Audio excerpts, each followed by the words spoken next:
Assalamualaikum warahmatullahi wabarakatuh. Di sini saya akan membahas materi tentang dasar-dasar perilaku organisasi. Untuk materinya, stay tune. Dasar-dasar perilaku kelompok. Yang pertama, definisi kelompok. Kelompok adalah didefinisikan sebagai dua individu atau lebih yang saling berinteraksi dan bergabung untuk mencapai tujuan tertentu. Kelompok dibagi menjadi dua. Yang pertama kelompok formal, yang kedua kelompok informal. Kelompok formal adalah kelompok yang ditetapkan secara struktur dan penugasan tugasnya sudah ditentukan. Kelompok formal dibagi lagi menjadi dua, yaitu kelompok komando dan kelompok tugas. Kelompok komando seperti seorang manajer dan bawahan. Kalau kelompok tugas itu orang-orang yang secara bersama-sama menyelesaikan tugas. Kalau kelompok informal itu adalah kelompok yang tidak terstruktur dan tidak ditetapkan sebagai organisasi, dan dibagi menjadi dua juga, yaitu kelompok kepentingan dan kelompok persahabatan. Nah, kelompok kepentingan ini adalah orang-orang yang bekerja untuk mencapai tujuan khusus yang menjadi perhatian masing-masing orang.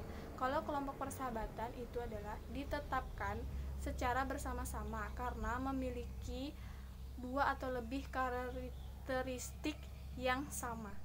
Tahap perkembangan kelompok. Yang pertama, tahap forming, yaitu tahap pembentukan di mana timbulnya ketidakpastian. Jadi para anggota itu merasa tidak jelas tujuan dan objektif kelompoknya. Mereka merasa bingung dan keterlibatannya masih kurang. Yang kedua yaitu tahap storming atau tahap konflik, di mana timbulnya konflik atau kemarahan dan ketidaknyamanan dan juga adanya adu pendapat. Yang ketiga yaitu norming, tahap norming, yaitu terbentuknya hubungan dekat antara anggota dan kelompok dan menentukan aturan-aturan serta menemukan komunikasi yang tepat supaya dapat membantu mereka untuk mencapai tujuan yang diinginkan. Yang keempat yaitu ada tahap performing atau tahap berkinerja, di mana para anggota itu sudah mendapatkan tugas dan fungsinya secara penuh.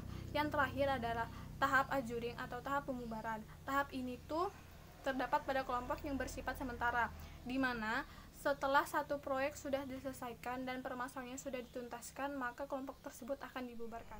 Selanjutnya adalah hal-hal yang dapat mempengaruhi perilaku dalam kelompok. Yang pertama ada norma. Norma adalah standar perilaku yang telah disetujui digunakan oleh anggota kelompok. Norma memberitahu apa yang tidak seharusnya dan seharusnya dilakukan dalam kondisi tertentu. Yang kedua ada status. Status atau posisi yang ditetapkan secara sosial dan diberikan dari kelompok atau anggota kelompok lainnya. Yang ketiga yaitu ada ukuran. Ukuran itu tergantung variabel mana yang kita perhatikan. Contoh misalnya seperti kelompok kecil itu lebih cepat menyelesaikan tugas daripada kelompok besar. Tetapi jika kelompok itu bekerja dalam pemecahan masalah, maka kelompok besar akan lebih mendapat nilai baik daripada kelompok yang kecil. Yang keempat yaitu ada komposisi. Komposisi itu berlaku pada kelompok yang menuntut keanekaragaman seperti keterampilan dan pengetahuan. Terus yang terakhir ya ada kepaduan atau kohesif, yaitu kelompok yang yakni sejauh mana para anggota tertarik satu sama lain dan juga termotivasi untuk tetap terus berada di dalam suatu organisasi atau kelompok. Yang terakhir ada teknik pengambilan keputusan, terdiri dari dua teknik, yaitu teknik interaktif dan teknik nominal. Yang pertama teknik interaktif, yaitu anggota berinteraksi secara langsung dengan anggota lainnya. Yang kedua yaitu ada teknik nominal, yaitu terbatasi komunikasi secara pribadi selama proses pengambilan keputusan, karena masing-masing individu mengembang kerja tugas secara independen. Mungkin materi saya cukup sampai di situ saja, kurang lebihnya mohon maaf. Sekian dan terima kasih. Assalamualaikum warahmatullahi wabarakatuh.